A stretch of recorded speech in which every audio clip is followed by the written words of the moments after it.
আসসালামু আলাইকুম, স্বাগত জানাচ্ছি আরটিভি রাতের সংবাদে। আপনাদের সাথে আছি আমি পারভিন মিতু।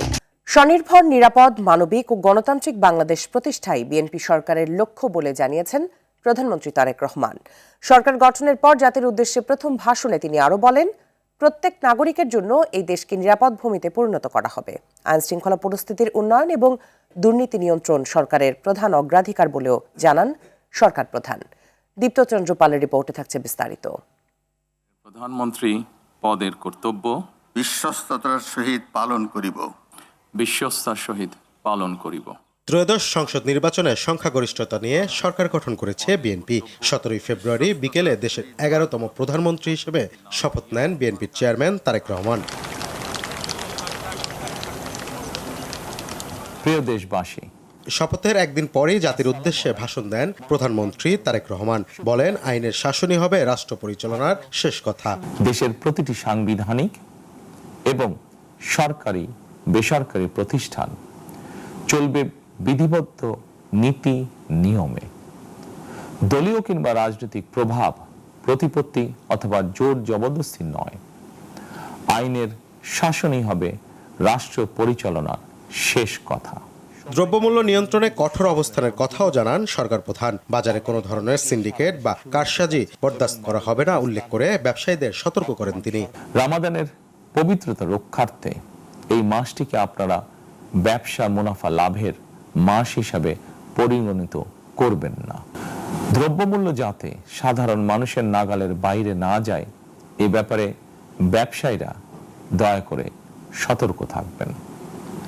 হাজারো প্রাণের বিনিময় একটি মাফিয়া সিন্ডিকেটের পতন ঘটিয়ে রাষ্ট্র এবং সরকারের জনগণের অধিকার প্রতিষ্ঠার অঙ্গীকার নিয়েই আমরা রাষ্ট্র পরিচালনার দায়িত্ব গ্রহণ করেছি। বিএনপি সরকার সকল ক্ষেত্রে অনাচার অনিয়মের সকল সিন্ডিকেট ভেঙে দিতে বদ্ধপরিকর ইনশাআল্লাহ। ইফতার, তারাবি ও সেহরির সময় নিরবিচ্ছিন্ন গ্যাস, পানি ও বিদ্যুৎ সরবরাহ নিশ্চিতে নির্দেশনা দেয়া হয়েছে বলেও জানান প্রধানমন্ত্রী তারেক রহমান। অপচয় রোধ করে কৃচ্ছতা সাধন প্রতিটি মুসলমানের ঈমানি দায়িত্ব। দীপ্তচন্দ্র পাল, আরটিভি, ঢাকা। প্রয়োজনের অতিরিক্ত কোনো মন্ত্রী, প্রতিমন্ত্রী কিংবা মন্ত্রিপরিষদ সদস্যদের ব্যবহার করে কেউ যাতে দুর্নীতি করতে না পারে সে বিষয়ে কঠোর অবস্থানের কথা জানিয়েছেন প্রধানমন্ত্রী তারেক রহমান। পবিত্র রমজানে দ্রব্যমূল্য নিয়ন্ত্রণে রাখার পাশাপাশি আইন শৃঙ্খলা পরিস্থিতি উন্নত করার কথা জানিয়েছেন নবনির্বাচিত স্বরাষ্ট্রমন্ত্রী সালাউদ্দিন আহমেদ। আর তথ্য ও সম্প্রচার মন্ত্রী জহিরউদ্দিন স্বপন জানিয়েছেন, তারাবি ও ইফতারে নিরবিচ্ছিন্ন বিদ্যুৎ সরবরাহ করাই হবে সরকারের অন্যতম লক্ষ্য। মাইদুর রহমান রুবেলের রিপোর্টে থাকছে বিস্তারিত। প্রধানমন্ত্রীর কার্যালয়ে নয়, প্রথা ভেঙে প্রথমবারের মতো সচিবালয়ে হল মন্ত্রিসভার প্রথম সৌজন্য বৈঠক। প্রধানমন্ত্রী তারেক রহমানের নেতৃত্বাধীন নতুন মন্ত্রিসভার সদস্য ও উপদেষ্টাদের নিয়ে মন্ত্রিসভার এই বৈঠকে সরকারের পক্ষ থেকে প্রাথমিকভাবে 3টি অগ্রাধিকার নির্ধারণ করে সেগুলো বাস্তবায়নের সিদ্ধান্ত নিয়েছে সরকার। অগ্রাধিকার 3টি হল দ্রব্যমূল্য নিয়ন্ত্রণে রাখা, আইন শৃঙ্খলা পরিস্থিতির উন্নতি এবং বিদ্যুৎ ও জ্বালানি সরবরাহ স্বাভাবিক রাখা। আমাদের কথা কম কাজ বেশি, যেন আমরা যে প্রতিশ্রুতি জনগণকে দিয়েছি সেই প্রতিশ্রুতি যেন বাস্তবায়ন করতে পারি আমাদের প্রধানমন্ত্রী তারেক রহমানের।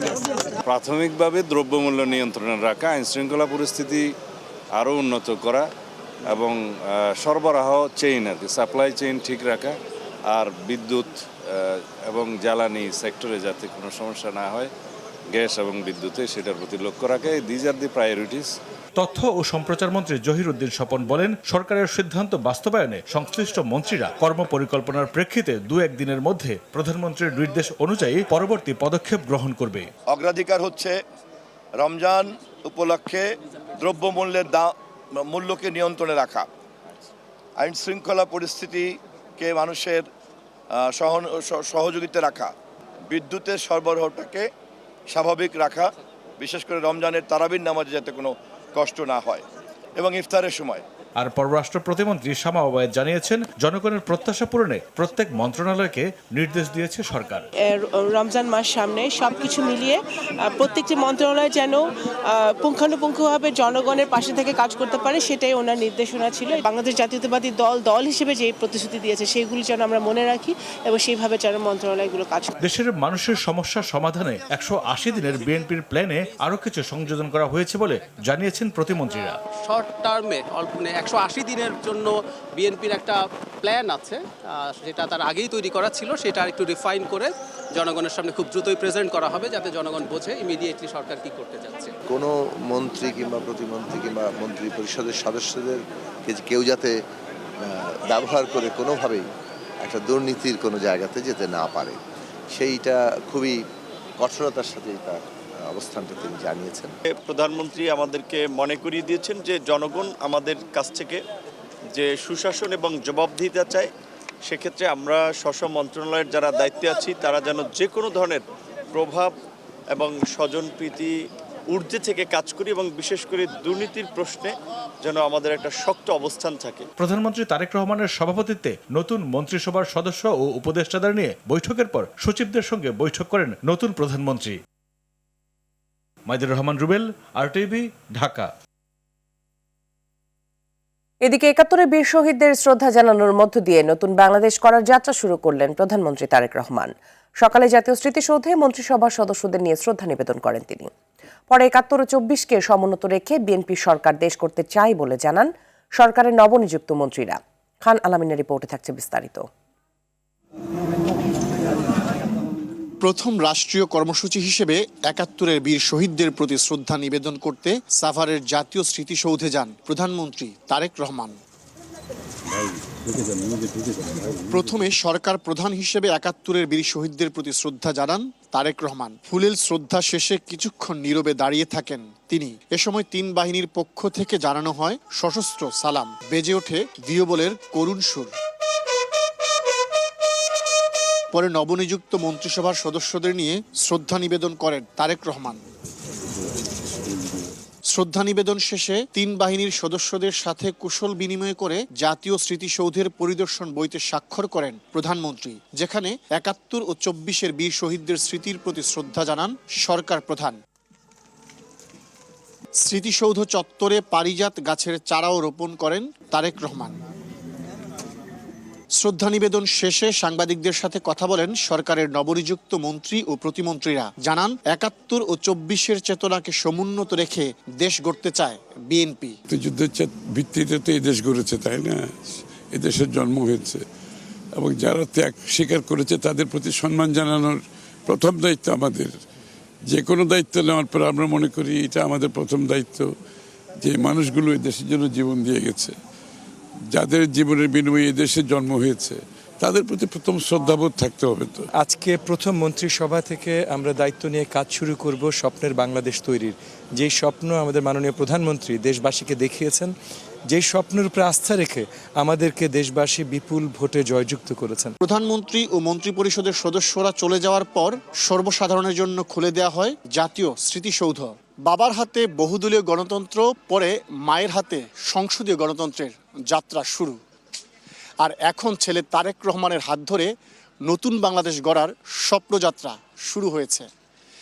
বাবা মায়ের মতো সেই যাত্রায় তারেক রহমান শুরু করলেন ৭১-এর বীর শহীদদের শ্রদ্ধা জানানোর মধ্য দিয়ে। জাতীয় স্মৃতিসৌধ থেকে খান আলামিন, RTV। যত দ্রুত সম্ভব স্থানীয় সরকারগুলোতে নির্বাচনের ব্যবস্থা করা হবে বলে জানিয়েছেন স্থানীয় সরকার মন্ত্রী মির্জা ফখরুল ইসলাম আলমগীর।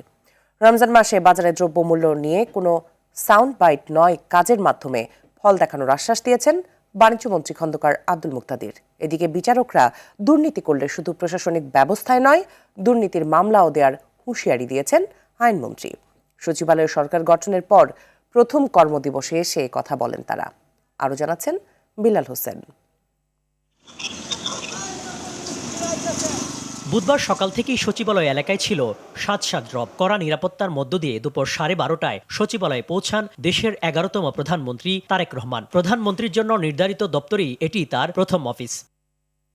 এদিন একই সময়ে প্রবেশ করেন নতুন মন্ত্রী ও প্রতিমন্ত্রীরা। তাদের ফুল দিয়ে বরণ করে নেন নিজ নিজ দপ্তরের কর্মকর্তারা। আইনি পরিকাঠামোর মধ্যে থেকে পূরণ করার জন্য যা করা দরকার, যতটা করা সম্ভব ততটাই আমরা চেষ্টা করব।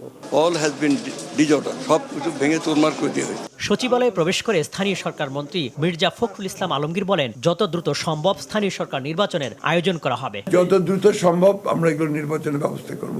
একটা বড় ঝড় গেছে, আমাদের গণ অভ্যুত্থান হয়েছে, এই সব মুহূর্তের মধ্যে সব ঠিক হয়ে যাবে এটা মনে করার কারণে জনগণের প্রত্যাশা অনুযায়ী যথাযথভাবে দায়িত্ব পালন করার প্রতিশ্রুতি দেন নবনিযুক্ত মন্ত্রী ও প্রতিমন্ত্রীরা। তারা বলেন, কোনোভাবেই দুর্নীতিকে প্রশ্রয় দেওয়া হবে না।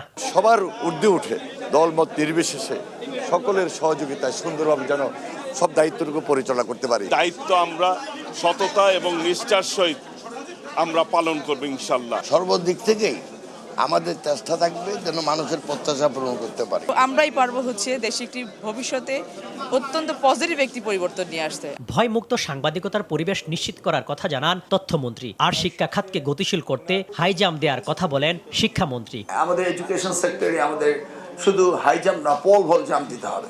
এই চেয়ারে যিনি বসতেন তার পিছনে যার হাতে রিমোট থাকতো, এটা তাদেরই দোষ। পবিত্র রমজানে নিত্য প্রয়োজনীয় পণ্যের দাম নিয়ন্ত্রণে রাখার আশ্বাস দেন বাণিজ্য মন্ত্রী খন্দকার আব্দুল মুত্তাদির। পাইপলাইনে যা আছে সেটি রমজান মাস এবং তার পরবর্তী সময়কে বাজারকে স্থিতিশীল রাখার জন্য পর্যাপ্ত আছে। পতিত আওয়ামী লীগ সরকারের আমলে ভেঙে পড়া প্রশাসন রাজনৈতিক হস্তক্ষেপ মুক্ত করে দক্ষ জবাবদিহিমূলক আমলাতন্ত্র তৈরি করে জনগণের প্রত্যাশা পূরণ করাই এখন বিএনপি সরকারের মন্ত্রীদের বড় চ্যালেঞ্জ। সচিবালয় থেকে বিল্লাল হোসেন, RTV, ঢাকা।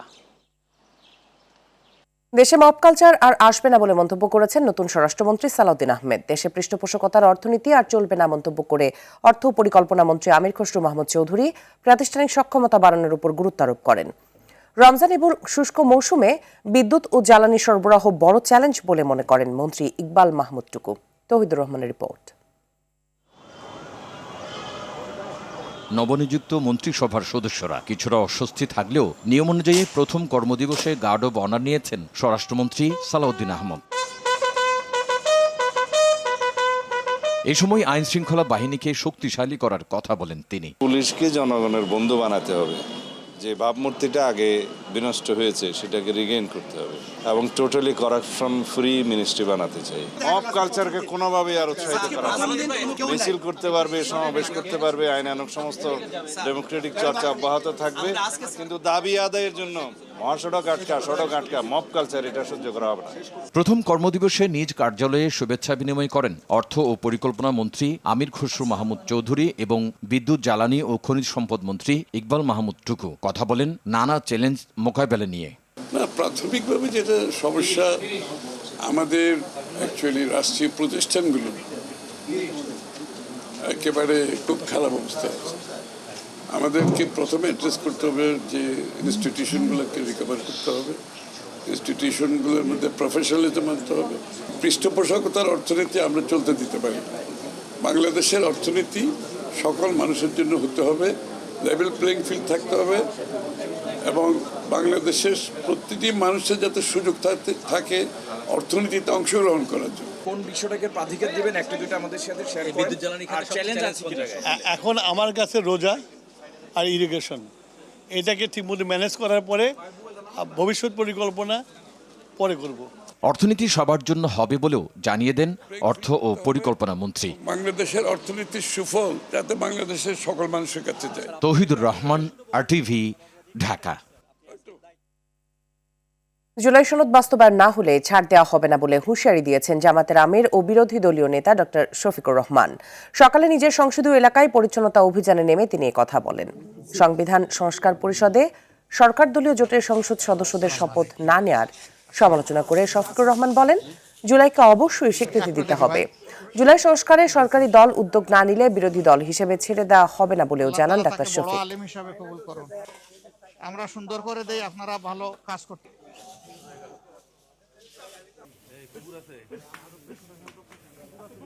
যে এই সংস্কার পরিষদের সদস্য হিসাবে শপথ না নেওয়া জুলাইকে অপমান করার শামিল আমরা মনে করি। এই জুলাইয়ের কারণেই তো এই নির্বাচন হলো। তাহলে জুলাইকে আমাদের অবশ্যই স্বীকৃতি দিতে হবে, সম্মান করতে হবে এবং জুলাইয়ের আকাঙ্ক্ষার ভিত্তিতে যে সমস্ত সংস্কার প্রস্তাব সামনে এসেছে, এই সবগুলা বাস্তবায়ন করা হবে এই সংসদের পবিত্র দায়িত্ব। যদি সরকারি দল উদ্যোগ নেয়, আমরা বিরোধী দল হিসাবে সর্বাত্মক সহযোগিতা করব। দেশের আকাশে হিজরি 1447 সনের পবিত্র রমজান মাসের চাঁদ দেখা গেছে। বৃহস্পতিবার থেকে দেশে পবিত্র রমজান মাস শুরু হচ্ছে। আজ এশার নামাজের সঙ্গে তারাবির নামাজ পড়বেন ধর্মপ্রাণ মুসল্লিরা। ভোরে রোজা রাখার উদ্দেশ্যে সেহরি খাবেন তারা। সন্ধ্যায় বায়তুল মোকাররমে ইসলামিক ফাউন্ডেশনের সভা কক্ষে জাতীয় চাঁদ দেখা কমিটির সভা শেষে নতুন ধর্মমন্ত্রী কাজী শাহ মুফাজ্জল হোসেন কায়কোবাদ বায়তুল মোকাররমে এ তথ্য জানান। এরই মধ্যে ইসলামিক ফাউন্ডেশন ঢাকা জেলার সম্ভাব্য সেহরি ও ইফতারের সময়সূচি প্রকাশ করেছে। ক্যালেন্ডার অনুযায়ী 19 ফেব্রুয়ারি থেকে রমজান শুরু হবে। আজ থেকে তারাবি নামাজ আদায় শুরু করেছেন এবং পরদিন ভোরে সেহরি খেয়ে প্রথম রোজা রাখা হবে।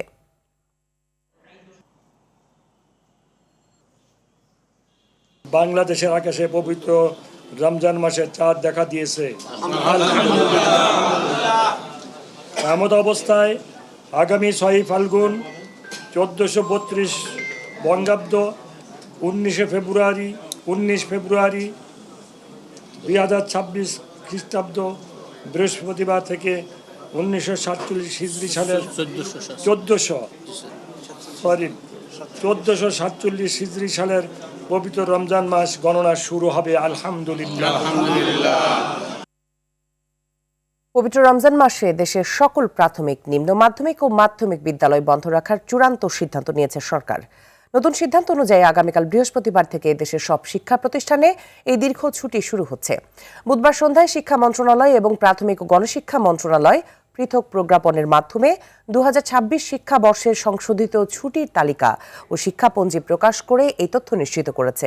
শিক্ষা মন্ত্রণালয়ের জারি করা প্রজ্ঞাপনে জানানো হয়েছে, পবিত্র রমজান মাস ছাড়াও বেশ কিছু গুরুত্বপূর্ণ ধর্মীয় ও জাতীয় দিবস এই ছুটির আওতাভুক্ত থাকবে। একই শিক্ষা প্রতিষ্ঠানে বছর বছর পুনর্ভর্তি ফি বন্ধে কঠোর নীতিমালা জারি করেছে সরকার।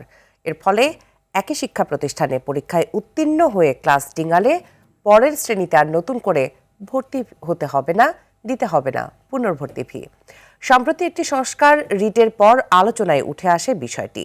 জিএম মাহমুদের রিপোর্ট। একই শিক্ষা প্রতিষ্ঠানে নিয়মিত অধ্যয়নরত শিক্ষার্থীদের বার্ষিক পরীক্ষায় উত্তীর্ণ হয়েও পরবর্তী শ্রেণীতে নতুন করে ভর্তি হতে হয়, দিতে হয় ভর্তি ফি জানিয়ে বহুদিন ধরেই চলছে নানা সমালোচনা। এ বিষয়ে আগে থেকেই নিষেধাজ্ঞা থাকলেও তা মানা হতো না। এবার বিষয়টি আরও গুরুত্ব দিয়ে পুনঃভর্তি ফি বন্ধ সহ বেশ কিছু নির্দেশনা দিয়ে ফের নীতিমালা জারি করল সরকার। গত 25 জানুয়ারি এ বিষয়ে জনস্বার্থে হাইকোর্টে রিট করে বাংলাদেশ আইন ও অধিকার এইড নামে বেসরকারি একটি সংস্থা। এরপরই জোরালো হয় আলোচনা। আমরা রিটে যা যা চেয়েছিলাম সেটি সরকার একটি প্রজ্ঞাপন আকারে দিয়েছে। এই নীতিমালা কেউ যদি না মানে, কোনো প্রতিষ্ঠান না মানে, তাহলে প্রধান শিক্ষককে বরখাস্ত করা হবে এবং এই বিভিন্ন অজুহাতে ফির সাথে যারা জড়িত প্রত্যেককে জবাবদিহিতার আওতায় আনা হবে এবং আইনগত ব্যবস্থা গ্রহণ করা হবে। প্রত্যাশা পূরণ হওয়ায় রিটটি তুলে নেওয়া হবে উল্লেখ করে রিটকারী আইনজীবী জানান, ভবিষ্যতে এ ব্যবস্থা ফিরে এলে আইনিভাবে মোকাবিলার জন্য আমাদের প্রস্তুতি থাকবে। এটাকে মানুষের দোরগোড়ায় পৌঁছে দিতে হবে, মানুষের জানতে হবে। যদি স্কুলগুলো তাদের কাছ থেকে অতিরিক্ত অর্থ দাবি করে, তারা যেন অন্তত এই প্রজ্ঞাপনটাকে দেখিয়ে বলতে পারে যে এখানে বলা আছে শুধুমাত্র টিউশন ফি নিতে পারবেন, আপনারা অন্য কোনো চার্জ নিতে পারবেন। দেশের নিম্ন ও মধ্যবিত্ত পরিবারগুলো আয়ের বড় একটি অংশ সন্তানের পড়াশোনার পেছনে ব্যয় করে। এতে আর্থিক সংকট ও মানবেতর জীবনযাপনে বাধ্য হন তারা। তাই শিক্ষা খাতে এ ধরনের অযৌক্তিক অর্থ আদায় বন্ধে সরকারের কঠোর নজরদারি প্রয়োজন বলে মনে করেন সচেতন নাগরিকরা। ভর্তির সময় সেখানে সেশন চার্জ ধরা হয়, আরও আনুষঙ্গিক অনেক চার্জ ধরা হয়, কিন্তু এগুলো সম্পূর্ণ অবৈধ। GM Mahmud, RTV, Dhaka. রাতের সংবাদ এ পর্যন্তই। মধ্যরাতের সংবাদ একটাই দেখার আমন্ত্রণ রইল। ধন্যবাদ সবাইকে।